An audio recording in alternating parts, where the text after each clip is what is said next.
Welcome back, everybody. Matt the Man here. Hope you're doing well.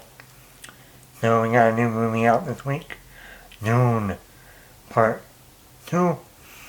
And the sequel. I mean, you can look at it as a sequel, and just a continuation. Hence, Part 1, Part 2. Kind of like Lord of the Rings. The book is one book, when they split the book up into 3 movies. Fellowship, Two Towers, Return of the King. But when you watch those movies, the first movie ends, and then the next movie starts right after the last one, and so on. So, and that's what this movie does. This movie picks up right after the end of the first Dune, and it just goes right from there. I was a huge fan of the first one that came out in 2021. This movie was supposed to come out the first week of November 2023, but since the actors' strike, at least a couple weeks prior, was still going on, so Warner Brothers decided to move the release date. And then, of course, the actors' strike ended the very week that Dune Part 2 was going to come out originally. So, we would have gotten this movie in 2023, but, for what it is, but we got it now. Finally, the first movie of 2024 that is actually a solid, epic, blockbuster filmmaking on the top level of top levels. And let's get into it. Positives. Timothee Chalamet, his actor, continues to show that he's becoming one of the best actors working today. He's becoming one of those actors that he could be the next Daniel Day-Lewis or Leonardo DiCaprio down the line, considering when you really think about it, he's only been in the business for almost 10 years, not even 10 years yet. Come November, when Interstellar will be 10 years old. Funny enough, Christopher Nolan's film, the other major filmmaker these days, who keeps bringing out the heavy hitters, keeping that filmmaking alive. And here as Paul Atreides again, he's great, he commands the screen. I like seeing his relationship with Zendaya this time around. We got very, very little of that at the very end of the last movie. Here, we see it fully fleshed out. They have great chemistry. He has a lot more scenes with Javier Bardem, which is never a bad thing. I also like seeing more of Javier Bardem in this movie. But Timothée Chalamet, he brings it. You take him seriously. You understand where he can become the leader, the messiah, if you will. And I think he once again, does a tremendous job. I also have to give it for Zendaya. She does a great job in here. Like I said, we got very little of her in the last movie. Here she's in the entire film.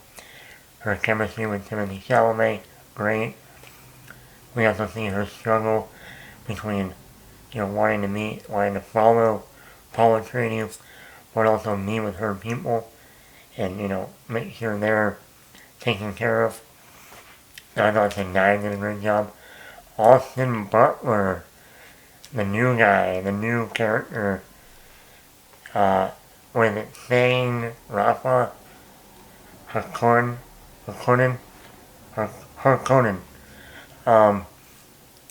Originally this character was played by Sting in the original Dune back in the 80s. And once again, Austin Butler shines excellently in this movie. He's another actor that's starting to, even a shorter amount of time between Elvis and now Dune, he's really showing his range as an actor.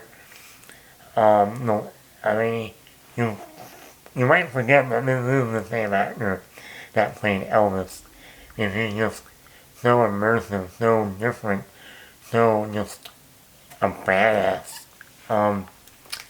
And I thought he was a major standout in this movie. He really brought his own unique flair to the role. And I thought he has another movie coming out later this year, The Bike Riders. That was also a movie that was supposed to come out in 2023. And you're going to be hearing a lot of Austin Butler in the coming years. So get ready. This movie had a lot of great action sequences. I know a lot of the first movie was more setup of the world and everything, introducing the world, the characters.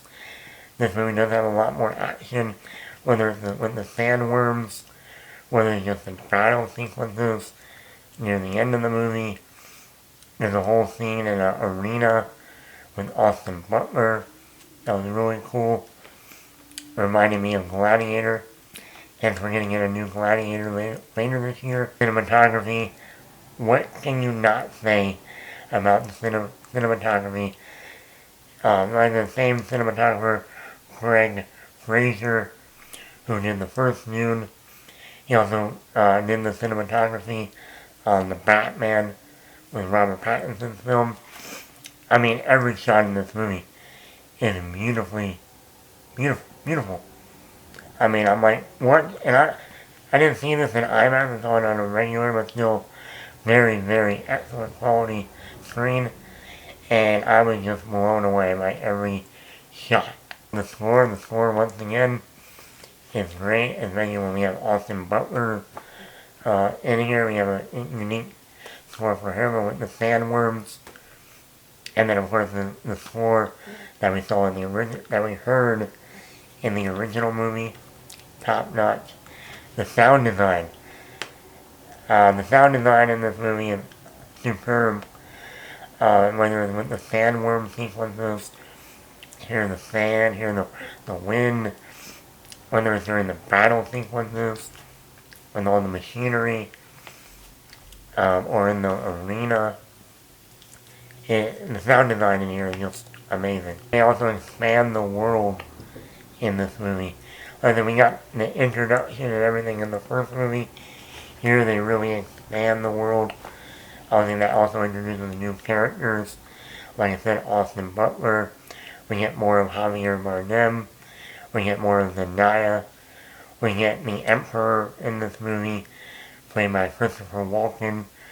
We get the Princess, played by Florence Pugh. And listen, they expand the world, with visions that Paul Atreides has to set up the future. Probably Dune Part 3. Denis Villeneuve is one of my favorite directors now. He's up there with like Christopher Nolan. Between Prisoners, Enemy, Sicario, Arrival, Blade Runner 2049, the first Dune, and now this. The Dune is like the new. You like that it's Christopher Nolan and Denis Villeneuve who've been writing this last, Nolan's been around a little bit longer, but these two filmmakers, kind of like the next Spielberg and Scorsese, really, if you think about it. Even for the movie, for being almost 3 hours, 2 hours and 46 minutes, I never felt like, oh my god, when is this movie going to end? No, I was so locked in this film. Even with most of the first half of the movie not having that much action, very much character driven, I was still fully invested. And when the movie was over, it's almost been 3 hours. Where's part 3? I want part 3. Negatives?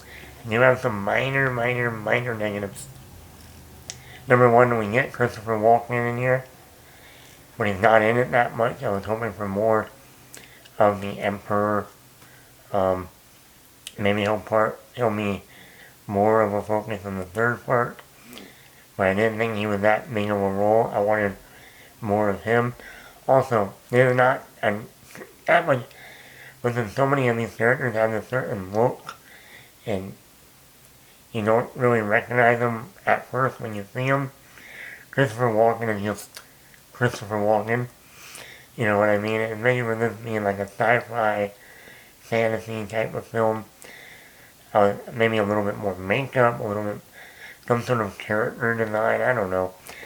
Anything of like, oh, it's Chris, oh, it's Christopher. I can't even do a Christopher Walken impression. But it's just Christopher Walken. If it isn't in the movie that much, it makes it even more of the, oh, it's Christopher Walken. So Florence Pugh. I wish there was more Florence Pugh in the movie. He's he's becoming one of my favorites to watch. Each movie she's in, I look forward to. Another actress like Austin Butler, like Timothee Chalamet, who has only been in the business for a very short amount of time, but she's really rising up very quickly. I'm telling you, one day we're going to look back on this movie 20, 30 years from now and be like, the actors that are in this movie are now Oscar-winning actors, and we're going to go, you know that Dune movie that had Timothee Chalamet, Zendaya, Austin Butler, Florence Pugh, Anya Taylor-Joy? This is the generation that are pretty soon going to be like, Oscar, Oscar, Oscar, Oscar. It's crazy. And more Florence Pugh. She's also not in the movie that much. Probably she had a bigger role in Dune Messiah, which is part 3. So hopefully we'll get more of her in the third film. I wanted more of her. Also, Leah Sadayo. She's another one who has a very, very, even smaller role than Florence Pugh. I would say she's only in like 2 scenes in the movie. And she's another one like, why don't we have more of her in the movie? Maybe she'll have a bigger role in the third part. And this is my actual like true negative. Dave Bautista as one of the Conan one line. There were a certain amount of scenes that he was in that I felt like he was over the top. Like with his line delivery. I mean, I don't remember in the first one him being he was a lot more subtle in the original, or in the first one. Here, he has a lot of delivery lines that just seem over the top. Like he's trying to be Drax from Guardians, and it's just like, I feel a little disconnect between what I saw in the first movie and now this movie, even though it's a continuation. So I don't know. That was just me. Maybe I'm just crazy. Probably. I thought this was a great sequel. I think it's a great continuation of the first movie. I enjoyed the new characters. Some of them I wish we had more of. But maybe that'll be in Dune Part 3. I think this is another win for Denis Villeneuve. I think if they nailed the third part of this movie, this really could be the next Lord of the Rings trilogy as one of the greats. I've been thinking on a sci-fi level. You know, the Star Wars universe ain't doing it lately. So, maybe Dune Part 3 will be the return of the king of the Dune franchise and have a great trilogy to hang our hat on. So I would give this easily a 5 out of 5. I think this was great. I think it was even better than the first one. So let me know in the comments below. Did you see Dune Part 2? Are you a fan of the original Part 1? Are you looking forward to Dune Part 3? It's going to be called Dune Messiah. Have you read the book, Dune? Maybe you know more than I do. Yeah, so let me know in the comments below. Hit the like button, hit the subscribe button, and leave your comments. Matt the Matt.